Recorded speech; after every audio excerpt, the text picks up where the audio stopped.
Hello, everybody. This is Dan Clouser, president of the Big Vision Foundation. We're out here at Spooky Nook Sports in Lancaster, Pennsylvania at their first annual Elite Softball Coaches Convention. And I'm joined with their keynote speaker, Natasha Watley, former Olympian, 2004 Olympic gold medalist, 2008 silver medalist. Natasha, thanks for joining me today. Thank you. Thanks for having me. Absolutely. So how was the flight from California, first of all? The flight was easy. It was the drive here from Philadelphia that was quite the adventure. Oh, sure. I had my real first encounter with Amish people. So we got to see a couple people on their buggies and so that was it was the adventure. I'm such a LA girl, so that was quite the sight for me. Awesome. So you and I have exchanged some emails in the past about coming out and doing some stuff at our complex. Hopefully we can get something together for 2019.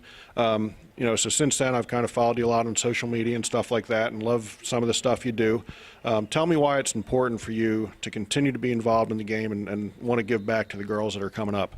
Gosh, this game has given me so much. It's like the least that I can do is just be able to share that and impact others. This game, I mean, it's given me everything. It's giving me my character. It's giving me a life. I have been fortunate to play professionally and do all the things, and I think if I could just push that next young lady and show her the opportunities and show her, who she could become, I feel like that's the easy thing to do. Right, yeah. Right. So I just sat in and listened to your first session of the weekend. And you talked a little bit about Sue Enquist, who you played for at UCLA, and where she kind of pulled you aside and gave you a little bit of an aha moment. Tell us a little bit about that. Gosh, Sue Enquist, literally, I owe her my life. She has literally created everything about me. But that moment was her just pushing me and pushing my individual limits. And, even though I was succeeding and doing well, she still found that there was still room for me to go and that she saw whatever she saw potential for me to grow. And she was never afraid to get in my face and challenge me and push me to that next level. And how important is that to have people in your life who are willing to challenge you and push you? Because, again, it's one thing to get to the top. But it's another thing to kind of stay there. So how important is that to have those mentors in your life? It's super important, and I think that's why it's so important for young ladies who are in the game who come out to stay within the game and give that to another young lady. But it's so important just to have somebody in your corner and have somebody on your path because, there's things that they see in you that you don't see and that they've got to bring that out of you. And to be able to have someone who cares that much makes you not want to let them down, and not only let them down, but then you start to see those things that they see and you start to reach places that you never thought you would reach because of them. Right. Now, you're doing some coaching yourself as well, so the roles are a little bit reversed. Yes. So how much are you, pulling from Sue and other coaches that you've had throughout your career, in that role reversal and seeing players who, again, may not be giving their best, and that, because, again, there's a little bit of a psychology degree that goes along with coaching that nobody tells you before you get into coaching. So 100%. How do you see that? 100%. Oh, gosh. It's so hard because I, hold Coach Enquist, on this pedestal. So for me to even, remotely be close to her as a coach, I just, don't think it's, I don't think it's doable. But definitely there are things that I've learned from her in terms of challenging athletes, but not to be afraid to get in there and to be consistent. That's the one thing that she did, was be consistent. That's one thing that you can control, is showing up every day and challenging and being consistent with your athletes. A lot of times we figure, we'll let them figure it out and they'll figure it out, but no, they don't know that what they're doing wrong, or they don't know. So I think it's so important to just be there right in front of them and keep them on track and be consistent. That's the one thing that I've learned from her, is just show up every day, be consistent. Absolutely. Also want to talk to you a little bit about your nonprofit organization, Natasha Watley Foundation.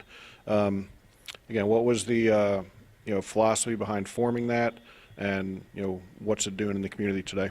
Yeah, the philosophy behind starting my nonprofit was just to be able to give every young lady an opportunity to learn and play softball. Obviously, I think that this game provides so much in terms of character building and opportunities, and just to show these young ladies the possibilities. If you don't know what's out there, you don't know.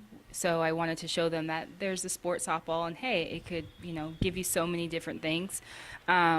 But it's all started from going to a high school and a young lady not knowing what softball was. So I was like, these young ladies need to know what this sport is, and it's a beautiful sport. And that was the whole motivation behind starting it. And it's been awesome to be able to give young ladies the opportunity. We just had our first girl to come through our program receive a scholarship just this past year. It was the first time. So it's been kind of cool to see everything kind of coming all together 10 years later. Yeah, that's very cool. You also do a lot of work with Pitch In for softball. Yes. If you can talk a little bit about that as well. Yeah. Pitch In for softball is, I just have met them in the last year, and we've already done a couple projects together, and missions are the same, just being able to provide opportunities for young ladies, and they provide the equipment. So I think what drew me to them the most is when natural disasters happen, they're right there to step in and kind of get families back on their feet with just living that normal life of providing them with the equipment, because sports is such a huge part of our American culture and like of our youth, and getting them on the right track of giving them all of the things. So I think it was just a natural fit for us to work together and do a lot of different projects together. Yeah, we do a lot with them as well. We have a program we call our World Equipment Outreach, and we use Pitch In for baseball and Pitch In for softball to, you know, we get it from our location to them in Harleysville. They're only about an hour away from us. And then, you know, they send it to wherever they need to send it. So it's funny, you know, you talked about how sports kind of helps in that whole healing process when natural disasters happen and stuff like that. And I can relate to that completely. But I know one of the things that, you know, whenever I talk to any of you guys, Jenny Finch or, you know, Lee or Tony, the guys, they talk about the life lessons that sports can teach. And that's a big thing our organization really pushes, is life lessons. You know, you were talking about having your first girl with a scholarship. We've had many of kids, you know, on the baseball side going to play professionally, and that's great. But I think the bigger thing is when you see those kids who just go on to become really productive members of society, whether it's a doctor, a lawyer, or entrepreneur, whatever the case is. So what's one of the biggest life lessons that the game of softball has taught you?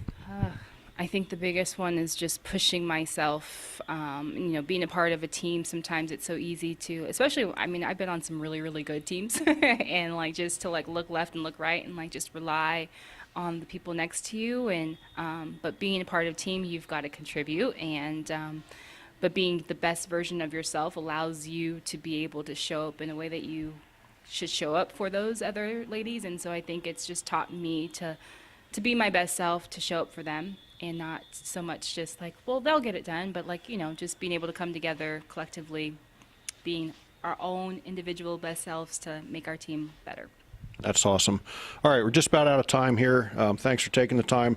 If you can tell our viewers a little bit how they can find out more about the foundation, website address, if anybody would want to engage you as a keynote speaker for another event, if you can give them that information, I think you know, you have a great story. I think more people should hear it. So let's take a minute to promote you. Oh, awesome. Thank you. You can find me at natashawatley.com. If you want more information on my foundation, natashawatleyfoundation.org, and I'm always on social media at natashawatley29. Awesome. And hopefully she'll be out at Big Vision Sports Complex in 2019. We'll work on some dates there.